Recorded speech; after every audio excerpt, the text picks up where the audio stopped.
El balance es muy positivo, pararon gran cantidad de líneas, la línea 60 también paró como corresponde, porque estábamos reclamando, hace 4 meses que se está discutiendo paritarias, los empresarios no ofrecían nada, la UTA llamó a un paro, se determinó la conciliación obligatoria, se terminó la conciliación obligatoria y bueno, se decidió continuar con la medida de fuerza. Bueno, realizamos el paro y nosotros lo que consideramos es que lo que están dando los empresarios, un 6% no alcanza. Nosotros consideramos que tiene que haber una recomposición salarial de 2.500.000 pesos de sueldo en bruto, de bolsillo debe ser 2 millones de pesos, y que aparte de ese reclamo también tiene que haber una equiparación salarial y jubilatoria con los trabajadores de técnica, ya que los compañeros de técnica se jubilan a los 65 años y ganan mucho menos plata. En esto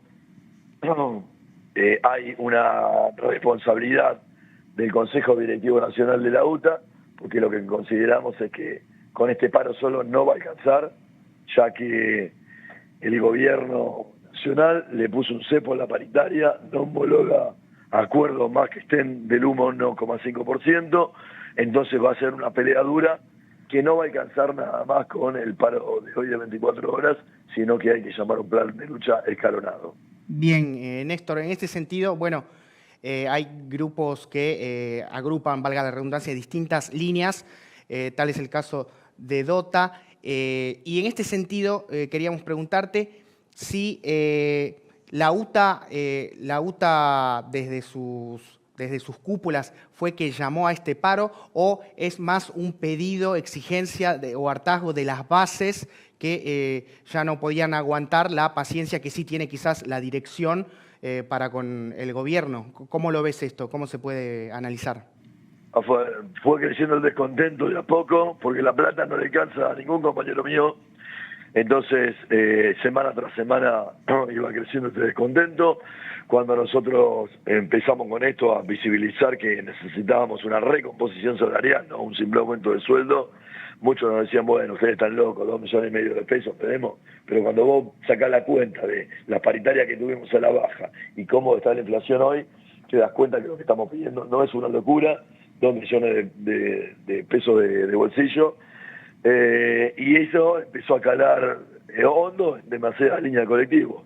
Después hubo un sector de 37 delegados que se unificaron y fueron a hacer un reclamo a la UTA, se pusieron en el teatro de la UTA y le reclamaron a Roberto Fernández no solo una recomposición salarial, sino que también mejoras en el tema de la obra social, que es un punto muy sentido en los trabajadores. Bien, porque ahora sería fácil, ¿no? Vos decías que la medida fue contundente y evidentemente lo fue, arrogarse, ¿no? Esta medida de fuerza como freno a la falta de escucha de los empresarios y también del gobierno en relación a los subsidios, arrogarse esta contundencia, pero bueno, esto que vos decías, ¿no? Que es más bien se lo arrancaron las bases, ¿no? Y a la UTA no le quedó otra que, al sentirse acorralado, bueno, ceder, ¿no? Sí, concretamente hay mucho malestar de los trabajadores del transporte colectivo, muchísimo. Sí, se le puede decir que se la arrancó porque ellos estaban discutiendo en principio un 7,5, que eran 90.000 pesos. Y después, bueno, la contundencia del pedido de los compañeros, si bien ya estaba llamado el paro, lo tuvieron que llamar con toda fuerza. Pero por eso te digo, no va a alcanzar con esto, ya no es una cuestión de voluntades.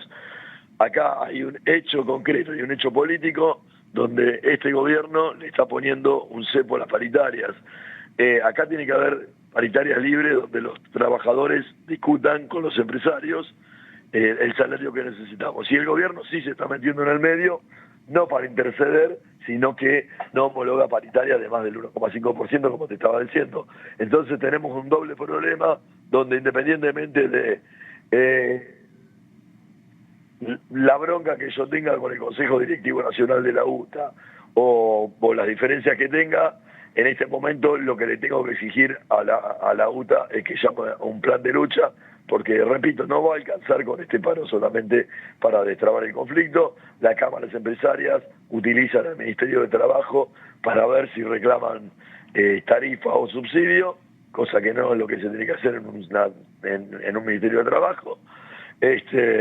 Y el gobierno está en una posición donde vino a hablar de libertad, le dio libertad a los empresarios para que flexibilice laboralmente a la clase obrera, levantó el cepo a los dólares y le puso ese mismo cepo, se lo puso a los diferentes sindicatos para no homologar paritarias por arriba de un 1,5%, como si los trabajadoras fuéramos el factor que determina la inflación en el país.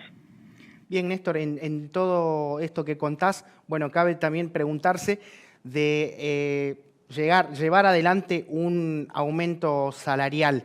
¿Quién pagaría el costo? Las empresas siempre alegan que no llegan a los costos o le piden la revisión en los subsidios al Estado. Pero por otro lado, si se llegara a efectuar este salario, bueno, ¿qué se les exigiría? ¿Una suba en las tarifas? ¿Cómo ves esto? ¿Quién pagaría el costo de un salario? Que es quizás lo que quieren hacer llegar desde el sentido común, ¿no?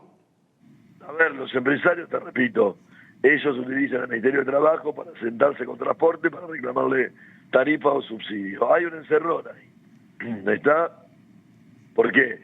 Porque el gobierno dice, si te doy subsidio, se me elevan los puntos de inflación, si te doy tarifa, se eleva la inflación, ¿comprendés? Eso es lo que quiere vender las cámaras empresarias. Pero las responsables de haber metido la política de subsidio fueron las empresas, tanto en los años 2000 y en los años 2001, cuando sus cámaras empresarias realizaban sus paros, y hasta me acuerdo que han movilizado colectivos a la Plaza Congreso para exigirle al gobierno saliente de la Rúa y al gobierno entrante de Duhalde más subsidios de lo que ya le había dado Menem. Pero bueno, esa es una pelea que yo, como trabajador, no solo lo que digo es que los empresarios sí tienen guita para poner. Vos ten en cuenta que el Grupo Dota tiene 183 líneas en 66 empresas y son dueños de la fábrica de colectivos agrales, son dueños de la carrocera Tutobús, y aparte en este último tiempo les dieron la concesión de las líneas de Córdoba. Digamos, dicho esto, o sea, nunca perdieron plata, siempre tuvieron más, la tuvieron a costilla de los trabajadores, tanto de los que transportaban como de los que poníamos el lomo para manejar. Entonces consideramos que ellos tienen plata para darnos el aumento de sueldo. La Metropol es otro emporio y otro monopolio en el cual tienen el manejo de los colectivos Mercedes-Benz y de las carrocerías Colcam. Entonces, digo, son todos tipos que están forrados en guita. ¿Me explico?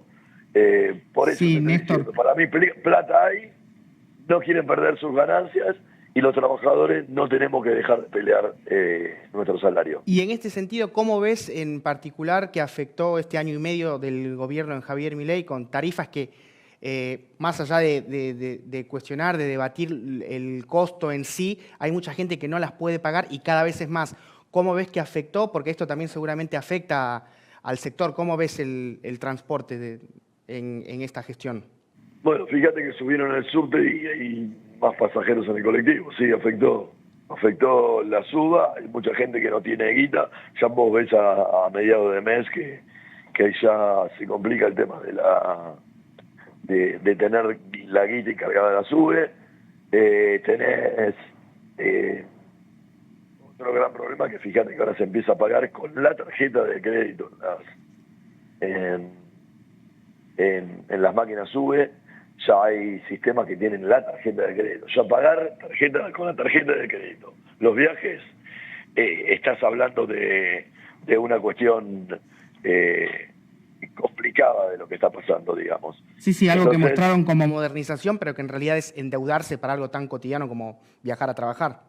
Exactamente. Me estoy cagando de hambre, no me alcanza la guita, meto la tarjeta de crédito para poder viajar, para ir a laburar. Y así me voy endeudando, porque el objetivo es bajarnos la tarifa de los trabajadores, bajarnos el piso del salario que nosotros tenemos que cobrar para tener un ejército de gente dispuesta a laburar por menos salario y con menos calidad de vida para toda la clase obrera. Por eso lo decíamos, hoy cuando algún periodista nos hacía una chicana, y cómo dejan a la gente a pie o qué le dicen a la gente. Lo que nosotros decimos a la gente que esto que estamos diciendo nosotros, de que hay que quitarle el cepo a la paritaria, en realidad lo tienen que pelear cada uno de sus sindicatos de la clase trabajadora y lo tiene que pelear la CGT, porque lo que hay que borrar es esto. Y la UTA, en el próximo paro de la CGT, que dijeron que iba a ser de 36 horas, tiene que acatar el paro de la CGT para empezar a dar una pelea por lo que necesitamos los trabajadores, porque todo lo que nos está pasando, hay un solo responsable que es, si bien el gobierno es el que lo manda, pero si la CGT lleva a la clase trabajadora a pelear, seguramente flexibilizaciones laborales y costos a la baja no estarían sucediendo. Es increíble el salario mínimo que sacaron de 315.000 pesos, es una locura. Una en relación a lo que difundió el Ministerio de Seguridad, tal cual hizo también en el anterior paro general, esto de difundir un número para que quien vea que están incentivándolo a faltar a sus tareas, bueno, para realizar denuncias. ¿Cómo ves esto? ¿Qué tipo de persecución pudieron ver en relación a la medida de lucha en el día de hoy? ¿Persecución? Sí. A ver, este es un gobierno de vigilante, campeón. Así que te van a poner un montón de números, como te van a poner un montón de números para que te desafilies a los sindicatos. Digo, acá nadie apretó a nadie, acá los choferes de colectivo hicieron un paro sentido, hubo compañeros que fueron perseguidos para que suban al colectivo, eso es lo que pasa en realidad. Claro, lo que hicieron con la línea 134 en el último paro. Porque si no van, los pueden llegar a despedir o tomar represalias, ¿me explico? Pues ten en cuenta que nosotros en la línea 60, en el último paro que llamó la CGT, que nosotros acatamos, tuvimos compañeros suspendidos, en un paro de la CGT.